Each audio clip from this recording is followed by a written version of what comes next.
Hello everyone, my name is Manoj Chaudhary and in today's computer network we will be covering the concept of digital signals and transmission impairment.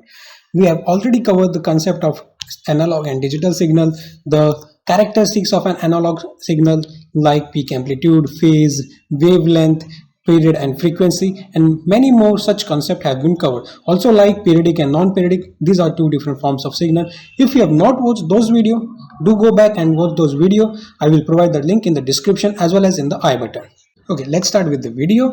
Now, we have already seen that we have represented the information with using an analog signal.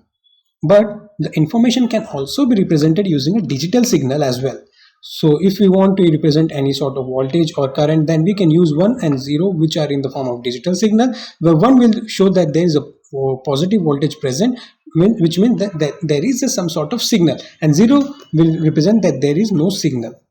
Now the figure will show us the two signals with two different levels, and your x-axis represents your time and y-axis represents the amplitude, or we can also say the strength of the signal. Wherever the signal is present, we will mark that region with 1, and wherever the signal is not present, we will mark it with a simple 0. Signal है तो 1, नहीं है तो 0 से हम लोग उसे represent करेंगे. Okay. As you can see over here, the digital signal is basically represented with a line, not with a curve.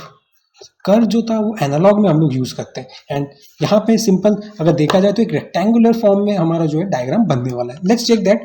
सो ये हमारा एक सिग्नल प्रेजेंट है and hence we will mark it with 1.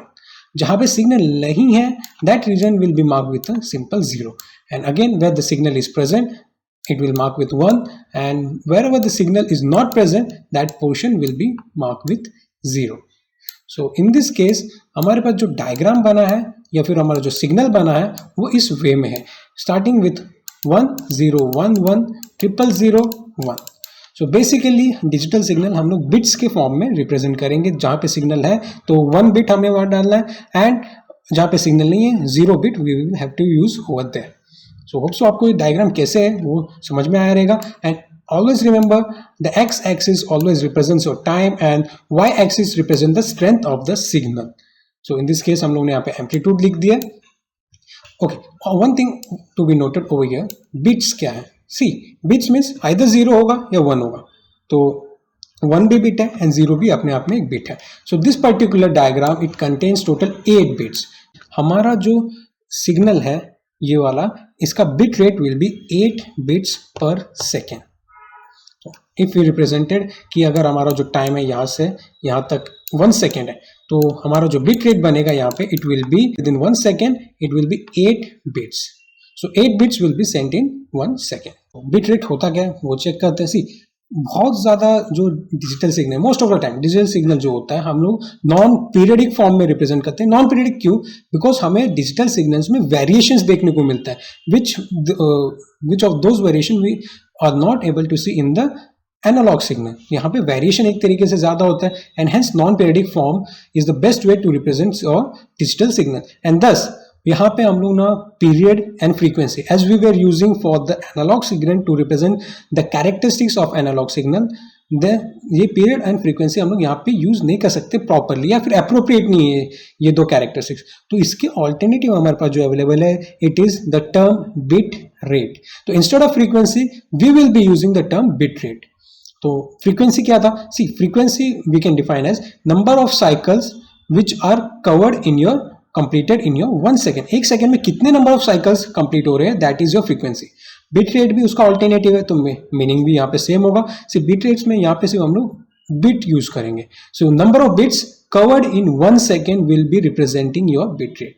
So bit rate is nothing but the number of bits which are sent or completed in 1 second, and it is usually expressed in a unit as bits per second. and frequency का unit था हमारा hertz. so ये हो गया bit rate के बारे में. bit length क्या होता है? okay, see हम लोग ने cover किया था another characteristics of analog signal, it was wavelength. as we all know that the signal analog signal is represented in terms of wave, and वो periodic form में होता है, means एक continuous pattern show करता है. Hence वहां पे हम लोग वेव था तो उसका लेंथ फाइंड आउट करने के लिए वेव लेंथ यूज कर रहे थे. एक टर्म था उसके साथ associated which was wave length. तो एनालॉग सिग्नल के लिए अगर वेव लेंथ को हम लोग डिफाइन करें तो एक साइकिल जो होता है वो कितना डिस्टेंस कवर करता है, that becomes the your wavelength. So the distance one cycle occupies on your transmission media. Transmission media जो है वो आपका गाइडेड एंड अनगाइडेड हम लोग ऑलरेडी कवर कर चुके हैं. तो आप लोग वीडियो जाके देखो ट्रांसमिशन मीडिया के बारे में. दो तरीके के टॉपिक्स हम लोग ने कवर किए थे, गाइडेड एंड अनगाइडेड मीडिया. सो ये हो गया वेवलेंथ. देखो नाम में ही है वहाँ पे wavelength means the length of wave, the length of one cycle, it is your wavelength. So similarly यहाँ पे भी हमारे पास अवेलेबल है the alternative is your bit length. तो the bit length is nothing but is the distance occupied by a bit on the transmission media. So एक bit कितना distance occupy करता है on the transmission media becomes your bit length. Formula to find out is propagation speed and the bit duration. एक bit कितने duration के लिए time cover कर रहा है on the x axis and उसका प्रोपोगेशन स्पीड क्या है. Propagation speed is based on the transmission media. अब मीडिया टू मीडिया डिपेंड करता है उसका प्रोपोगेशन स्पीड क्या होगा. अब फॉर एग्जांपल अगर देखा जाए तो ट्विस्टेड पेयर केबल जो है उसका जो प्रोपोगेशन स्पीड है वो कम होगा as compare to your fibre optic cable. So bit length को फाइंड आउट करना, उसका फॉर्मूला है the speed of propagation as well as the multiplication with bit duration. वो बिट कितने टाइम के लिए एक्टिव है. Next topic we will be starting is the transmission impairment. See जो सिग्नल हम लोग ट्रैवल करवाते हैं थ्रू द ट्रांसमिशन मीडिया. अब हर ट्रांसमिशन मीडिया चाहे वो कोई भी हो, चाहे वो आपका फाइबर ऑप्टिक केबल हो, चाहे वो आपका वायरलेस मीडिया में हो या वायर मीडिया में हो, कोई भी मीडिया जो है वो परफेक्ट नहीं होता. और इसी इम्परफेक्शन की वजह से हमें सिग्नल में खराबी देखने को या फिर इम्पेयरमेंट देखने को मिलता है. दिस मीन्स कि जो सिग्नल हम लोग स्टार्टिंग में सेंड करते हैं, एट द बिगनिंग हम लोग सेंड करते हैं, वो वैसा नहीं होता जब वो एंड में पहुंचता है. इन ओवरऑल अगर बोला जाए what is send is not what is receive. जो सेंड कर रहे हैं वो वैसा नहीं है जो रिसीव होता है. ओके, सो तीन कॉजेस है हमारे पास इम्पेयरमेंट के. One by one we will be seeing them. The first one is attenuation, second is distortion and finally the noise. तो एक एक करके इनको चेक करते हैं कि अटेन्युएशन, डिस्टॉर्शन एंड नॉइस होता क्या. Coming to the attenuation, attenuation means the loss of energy. एक कैरेक्टरिस्टिक्स बोलो या ड्रॉबैक बोलो एक सिग्नल का, कि ये है कि जैसे जैसे सिग्नल आगे फॉरवर्ड होगा उसका जो एनर्जी है वो कम होता जाएगा. अब क्यों होगा वो हम लोग आगे चेक करते हैं. But you can say this is a drawback of a signal. जैसे सिग्नल हम लोग आगे ट्रांसमिशन मीडिया के थ्रू सेंड करते हैं उसका एनर्जी कम होता जाता है. Means we will face a loss of energy in that signal. उसके स्ट्रेंथ में कमी आ जाएगा. तो चाहे वो आपका जो सिग्नल है वो सिंपल हो या कॉम्पोजिट हो, जैसे वो ट्रैवल करता है थ्रू द मीडिया उसका एनर्जी कम होता है because of the resistance of the media. उस मीडिया में कुछ ना कुछ रेजिस्टेंस होगा जो उसे आगे फॉरवर्ड होने से रोकेगा एंड वो थोड़ा बहुत रेजिस्टेंस ही उस सिग्नल के एनर्जी में लॉस लेके आता है. तो इसीलिए अगर आपने कभी नोटिस किया हो जो वायर इलेक्ट्रिक एनर्जी कैरी करता है वो गर्म हो जाता है या फिर बोल सकते हैं हॉट हो जाता है कुछ टाइम पीरियड के बाद. क्यों वहाँ पे, इसलिए because the electrical energy over there is getting converted to your heat energy. Electrical energy is getting converted into your heat energy. And आपको पता होगा कि एनर्जी जो होता है it can neither be destroyed nor created but there can be a conversion. मतलब एक energy को हम लोग दूसरे फॉर्म ऑफ एनर्जी में कन्वर्ट कर सकते हैं. वही यहाँ पे होता है. इलेक्ट्रिकल एनर्जी जो होता है वो कन्वर्ट हो जाता है हीट में एंड जिसकी वजह से वायर गर्म हो रहा है हमारा. सो उस लॉस को कंपोजिट करने के लिए हमें कुछ ना कुछ अदर डिवाइसेस लगेंगे जो हमारे सिग्नल के स्ट्रेंथ को क्या करेंगे, इंक्रीज करेंगे, एनहेंस करेंगे. एंड दोज डिवाइस में से एक हमारे पास है, इट इज एम्पलीफायर. तो एक ऐसा डिवाइस है जो हमारे सिग्नल के स्ट्रेंथ को बढ़ा देता है, एम्पलीफाई कर देता है इन द बेसिक सेंस. सो अब एक डायग्राम देखते हैं कि एक नॉर्मल सिग्नल होगा हमारे पास एंड अटेन्युएशन होने के बाद उसमें क्या चेंजेस आता है एंड एम्पलीफिकेशन के बाद उस सिग्नल में क्या चेंज होगा. वो through the diagram we will try to understand. So on the left hand side attenuation में ओरिजिनल सिग्नल देखो कैसे, एंड वहीं पे अगर उसमें अटेन्युएशन परफॉर्म हुआ तो हमारा अटेन्युएटेड सिग्नल कितना स्लो जो है स्ट्रेंथ में कम हो रहा है. But if you are using the devices like an amplifier, वो डिवाइसेस हमारे सिग्नल के स्ट्रेंथ को इंक्रीज करते हैं एंड हेंस हमारा जो एम्पलीफाइड सिग्नल होता है वो कुछ राइट साइड वाले फिगर जैसा दिखता है. तो आप यहाँ पे स्लाइड को थोड़ा स्टॉप करो एंड अच्छे से डायग्राम को चेक करो कि original attenuated and amplified signal में क्या डिफरेंस है. नेक्स्ट मूविंग ऑन, एक टर्म आता है या फिर आप लोगों ने सुना होगा डेसिबल. देखो सिग्नल हम लोग ने बात किया कि उसमें लॉस होता है, ठीक, या फिर अगर एम्पलीफाई करेंगे तो उसमें गेन होता है. तो उस सिग्नल को कितना लॉस हुआ है, उसमें कितना गेन हुआ है, उस स्ट्रेंथ को बताने के लिए इंजीनियर्स ने एक यूनिट निकाला है which is the decibel. So decibel measure करता है कि कितना स्ट्रेंथ है सिग्नल का, मतलब बिटवीन टू डिफरेंट सिग्नल. दो सिग्नल के बीच का क्या स्ट्रेंथ है। अगर हम लोग एक ही सिग्नल के बारे में बात करें तो हम लोग दो डिफरेंट पॉइंट्स की बात कर सकते हैं कि एट अ पॉइंट ए हमारा सिग्नल जो है वो ये स्ट्रेंथ का था and at a point B हमारा जो सिग्नल है ये स्ट्रेंथ का। तो comparison is basically based in two entities. तो decibel basically tells that a signal has lost और गेन स्ट्रेंथ एंड उसको रिप्रेजेंट करने के लिए डेसिबल यूनिट हमारे पास है। अब डेसिबल जो है वो नेगेटिव होगा एंड पॉजिटिव होगा। कब नेगेटिव होता है? जब हमारा सिग्नल एटेन्यूएटेड होता है, मीन्स सिग्नल में हमें लॉस देखने को मिलता है, देन हमारा सिग्नल इज नेगेटिव। एल्स अगर एम्पलीफाइड है तो हमारा सिग्नल विल बिकम पॉजिटिव। अब दो वेरिएबल्स हम लोग मानते हैं, एक P1 एंड एक P2, जो हमारे जो है this are representing your powers. अब power of a signal can be represented with two variables like P1 and P2 and two different point at two different points respectively हम लोग मान लेते हैं। तो हमारे पास जो फॉर्मूला है to find a decibel, it is 10 multiplication log 10 P2 by P1। P2 क्या है? The newly generated power and P1 क्या है? हमारा ओरिजिनल पावर। तो इस फॉर्मूला के थ्रू हम लोग डीवी या फिर डेसिबल फाइंड आउट कर सकते हैं। डेसिबल को हम लोग अगर रिप्रेजेंट करें तो डी स्मॉल होगा, बी कैपिटल से रिप्रेजेंट करते हैं। अब एक चीज़ यहाँ पे नोट करना, जो हम लोगों ने अभी फॉर्मूला देखा था 10 in multiplication log 10 P2 by P1, that was for the power। अगर हम लोग वोल्टेज की बात करें, instead we talk about the voltage rather than the power, then हमारे पास जो फॉर्मूला है वो चेंज हो जाता है। It will become 20 multiplication log 10 V2 by V1। ये किस लिए होता है? बिकॉज वोल्टेज जो होता है it is in the square of ratio में होता है, एक तरीके से मीन्स डबल हो जाता है हमारे पावर से। तो जो फॉर्मूला होगा वो डबल हो जाएगा, मीन्स 10 की जगह we will be writing 20 log 10 then V2 by V1। V2 will and V1 will be your voltages। अब एक एग्जाम्पल हम लोग यहाँ पे समझने की कोशिश करते हैं। सी एग्जाम्पल क्या है हमारा? ये हमें एक सिग्नल दिया गया है which is travelling through some media. Suppose हम लोग मान लेते हैं एक सिग्नल है हमारे पास जो ट्रांसमिशन मीडिया के थ्रू जा रहा है एंड उसका जो पावर है वो क्या हो रहा है? रिड्यूस हो रहा है टू 1/2, मीन्स जो उसका ओरिजिनल जो पावर था उससे वो हाफ हो चुका है। अब तो हाफ हो गया, 1/2 लिखो या 0.5 लिखो, बोथ मीन्स द सेम। अब इसका मतलब ये हो गया कि जो हमारा नया सिग्नल है P2, if our P1 was original signal, P2 will be new at two different points. तो P2 जो है वो क्या हो गया? अब P2 will be half of P1। तो इफ राइटिंग तो हम लोग ऐसे लिख सकते हैं, जो P1 है उसकी वैल्यू अगर 1 है तो P2 की वैल्यू क्या होगी? Half of P1। अब half of P1 because the power is reduce to 1/2।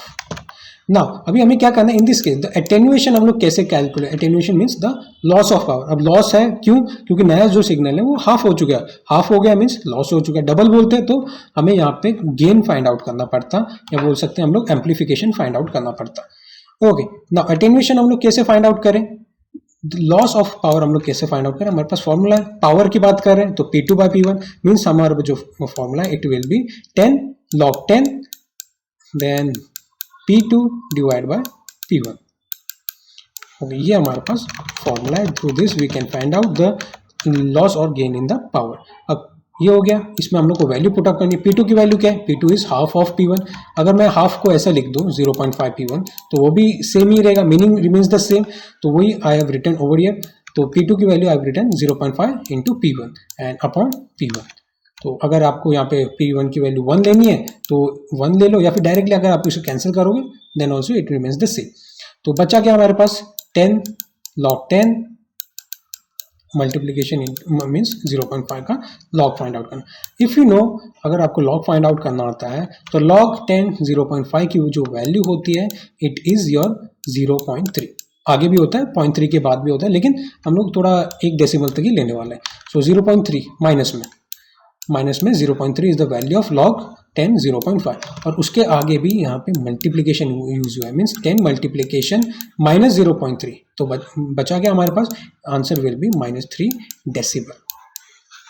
And इस वे में आप फाइंड आउट कर सकते हो, आपको एटेन्युएशन फाइंड आउट करना है या फिर एम्पलीफिकेशन फाइंड आउट करना है। We are having with the formula, same formula will be use for finding out the amplification.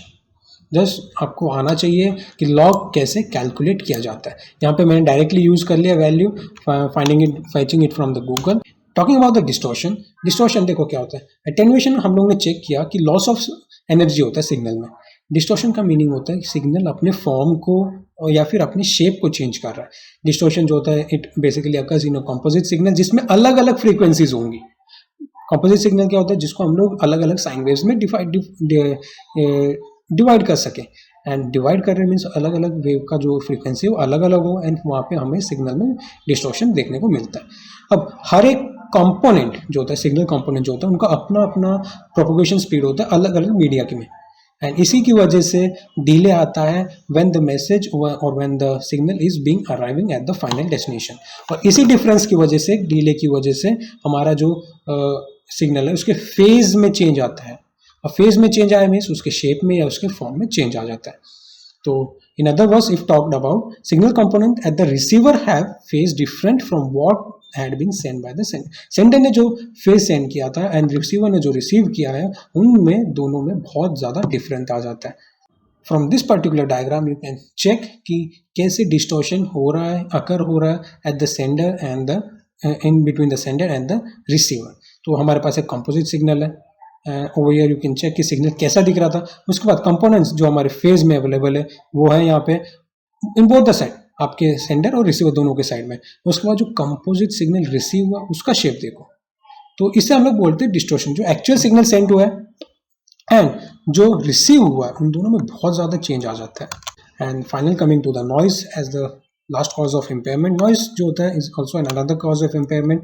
Noise जो अलग अलग टाइप का होता है, लाइक थर्मल नॉइज होता है, इंड्यूस नॉइज होता है, cross talk, impulse noise, and ये सभी के सभी करप्ट करते हैं हमारे सिग्नल को, मीन्स असर डालते हैं हमारे सिग्नल के ऊपर। थर्मल नॉइज क्या होता है? See, thermal noise is basically the motion of electrons in a wire.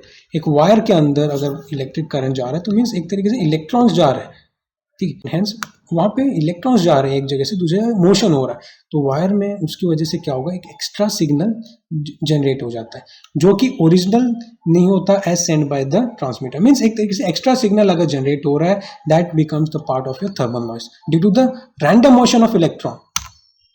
Induce noise क्या होता है? इंड्यूस नॉइज होता है it comes from the sources, like आपके मोटर्स होते हैं, अप्लायंसेज जो घर पे होते हैं, लाइक आपके फैन, एसी वगैरह, इनसे अगर कोई नॉइज आ रहा है then that may affect the original signal. And यहाँ पे जो ये डिवाइसेस हैं, यहाँ पर हमारे सेंडिंग एंटीना की तरह काम करेगा और ट्रांसमिशन मीडिया जो है वो हमारा रिसीविंग एंटीना की तरह काम करेगा।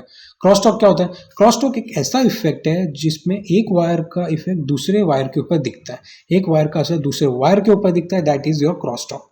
तो वन वायर यहाँ पे एक वायर होगा आपका सेंडिंग एंटीना की तरह and other will be as a receiving antenna. तो ज़्यादातर जो वायर्स एक के ऊपर एक होंगे, पीछे रहते हैं, then that will have a cross talk effect. Impulse noise से एक स्पाइक जनरेट होता है। स्पाइक मीन्स एक बहुत बड़ा हाई सिग्नल जनरेट होता है, हाई एनर्जी का सिग्नल जनरेट होता है and for a very short span of time. जैसे आपका कहाँ से आ सकते हैं? फ्रॉम द पावर लाइंस जो इलेक्ट्रिक करंट का कैरी करते हैं, फ्रॉम लाइटनिंग मीन्स आपका जो बिजली थंडर होता है उससे हो सकता है। एंड फाइनली हम लोग एक डायग्राम चेक करते हैं। Over you can check the noise and at the point 1 and the point 2 पे जो सिग्नल है, उन दोनों में देखो नॉइस ऐड होने के बाद थ्रू द ट्रांसमिशन मीडिया जो सिग्नल बना है वो कैसा है। So there is a great difference between the noise when being transmitted and after being transmitted. Coming to the next topic. अब हम लोग आने वाले स्लाइड में चेक करेंगे, कोई आने वाले लेक्चर्स में चेक करेंगे कि बिट रेट लिमिट क्या होता है। बस उससे पहले हम लोग को थोड़ा बिट रेट लिमिट को समझने से पहले SNR के बारे में देखना होगा। SNR, signal to noise ratio, if defining it in terms of definition, तो SNR is actually the ratio of what is wanted and what is not wanted. मतलब कौन सा सिग्नल चाहिए एंड कौन सा सिग्नल नहीं चाहिए, the ratio of those is your SNR। तो व्हाट इज वांटेड मीन्स कौन सा सिग्नल चाहिए and what is not wanted means आपको नॉइस नहीं चाहिए वहाँ पे। तो इन दोनों का रेशियो बिकम्स योर SNR। तो अगर दूसरे टर्म्स में दिखाया जाए तो average signal power divided by your average noise power. अब यहाँ पे एवरेज क्यों लिया है? We need to consider average signal and average noise because they changes with time. आपका सिग्नल हर बार सेम वेरिएशन के साथ आगे फॉरवर्ड नहीं होगा।